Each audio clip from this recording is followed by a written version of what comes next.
अस्सलाम वालेकुम वरहमतुल्लाहि वबरकातुहू। जी नाज़रीन, आप देख रहे हैं प्रोग्राम चमकते चेहरे। मैं हूं आपको होस्ट मोहम्मद इब्राहिम चतराली। इस वक्त जो गेस्ट हमारे साथ मौजूद है किसी तारुफ़ के मोहताज नहीं है। आप मारूफ मजहबी स्कॉलर हैं और मुख्तलिफ़ टीवी चैनल्स पे मसलक देवबंद की और इत्तिहाद सलासा की नुमाइंदगी करते हैं हज़रत मौलाना मुफ्ती अबू मोहम्मद साहब। सबसे पहले तो मुफ्ती साहब आपको शुक्रिया, आपने वक्त दिया। मौलवी साहब, सबसे पहले ये बताएँ कि आपने तालीम कहाँ से हासिल की और उसके अलावा थोड़ा पस मंज़र बताएँ अपनी तालीम के हवाले से।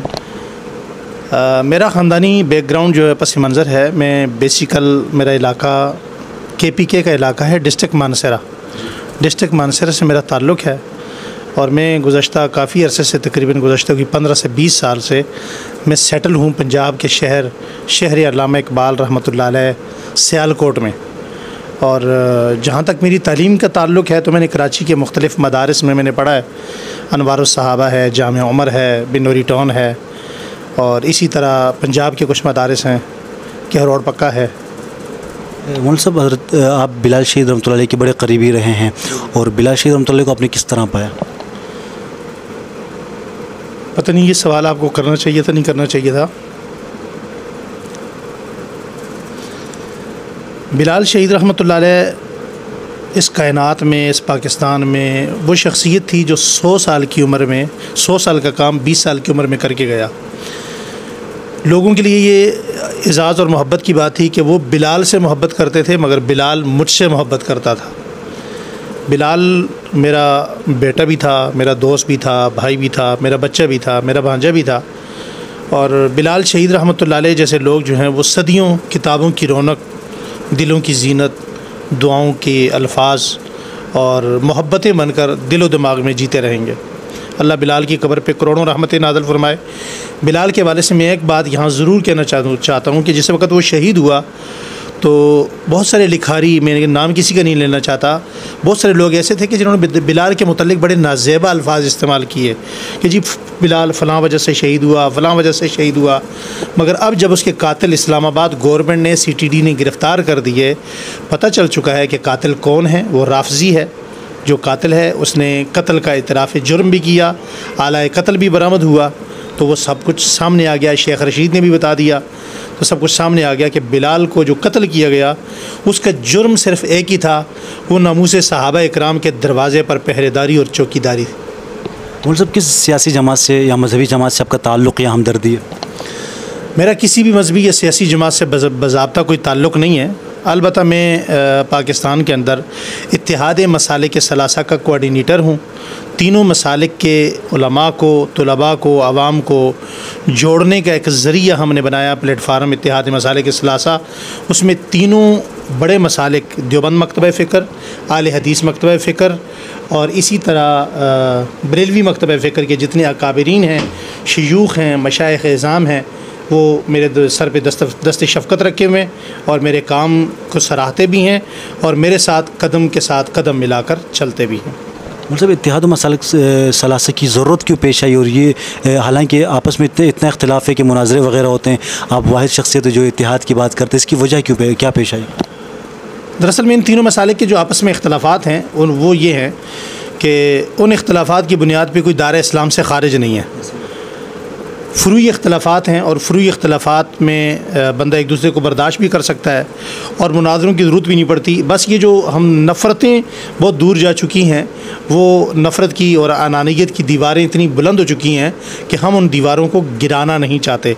अदरवाइज़ हमारे जो मुश्तरकात हैं, अक़ीदा तौहीद है, अक़ीदा ख़त्म नबूवत है, अक़ीदा रिसालत है, अक़ायद हैं, इबादात हैं, मामलात हैं, मुआशरत है, उस पर हम सब, हमारा निसाब एक है, कुरान एक है, सियासत एक है, कुतुब एक हैं, मदारिस में जो निसाब पढ़ाया जाता है वो तकरीबन एक है।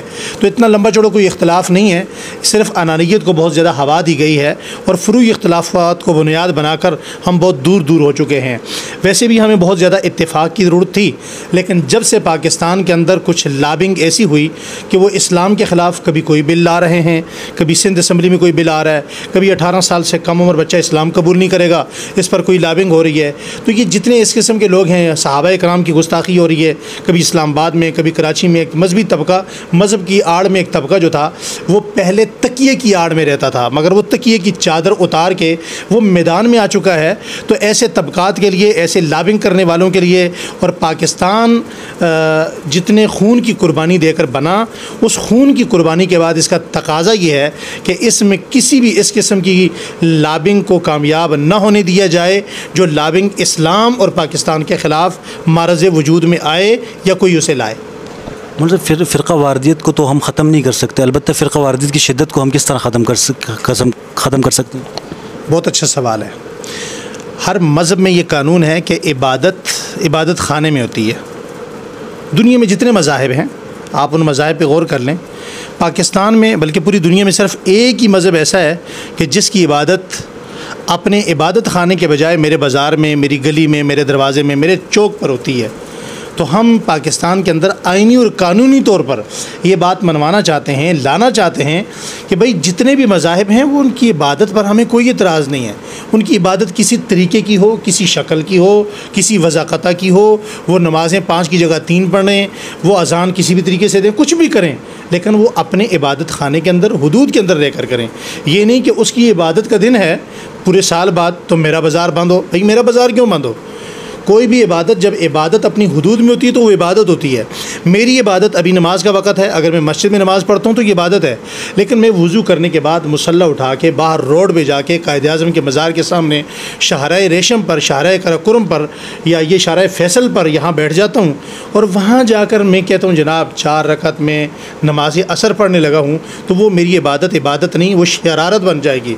तो हम पाकिस्तान से शरारत को ख़त्म करना चाहते हैं। फ़िरका कोई भी है वो अपनी हद में रहे, फ़िरका वारियत चलती आ रही है, वो होती रहेगी, लेकिन फ़िरका वारियत फैलती यहाँ से, नक्श अमन आमा के मसाइल खड़े यहाँ से होते हैं कि हम कहते हैं कि तुम सहाबा कराम को ना मानो, वो तुम्हारे है ही नहीं, हमने मानना है। सिख नहीं मानते, हिंदू नहीं मानते, अबू बकर सिद्दीक़ से, उमर फ़ारूक से, उस्मान गनी से सिखों का कोई ताल्लुक़ नहीं, मगर वो तौहीन भी नहीं करते, तकज़ीब भी नहीं करते।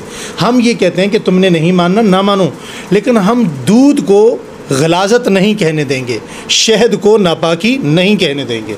फ़र्क सिर्फ इतना है। मुल्क साहब, एक तबका हर मुहर्रम उल हराम को सहाबा की गुस्ताखी करता है, उसके बाद फिर तमाम मसालिक की तरफ से उसकी मज़म्मत की जाती है, एहतजाजी रैलियाँ भी निकलती हैं, मुकदमात भी दर्ज होते हैं, लेकिन वो कुछ 2-3 महीने बाद खामोशी होती है, फिर अगले मुहर्रम का इंतज़ार करते हैं। क्या ये सिलसिला रुकना चाहिए? इसके हवाले से क्या कहेंगे आप? दरअसल में हमारे मुल्क में हमारे जो कौमी इदारे हैं, कौमी सलामती के इदारे, उनको अब ये बात समझ आना शुरू हो चुकी है। ये सिर्फ़ एक तबका नहीं है, इस तबके की बैकअप पर पूरी एक कंट्री है और वो ईरान है, वो पूरा मुल्क है। और वो मुल्क ऐसा है कि वो इनकी बैकअप बना हुआ है और ये उसकी ईमा पर, उसकी शे पर पाकिस्तान में सब कुछ करते नज़र आते हैं। अभी पाकिस्तान की एजेंसियाँ और इदारे इस बात पर गौर से सोच रहे हैं और हमारी भी कोशिश ये है कि जब से इन्होंने गुस्ताखियाँ की हैं, तीनों मसाले के सलासा, देवबंदी, बरेलवी, अहले हदीस, ये आपस में करीब से करीब तर आते चले जा रहे हैं। और इंशाअल्लाह वो वक्त दूर नहीं है कि जिस दिन कानून ये कहेगा, असम्बली ये कहेगी कि भाई रोड पर कोई इबादत नहीं होगी और पाकिस्तान के अंदर किसी की कोई गुस्ताखी बर्दाश्त नहीं की जाएगी।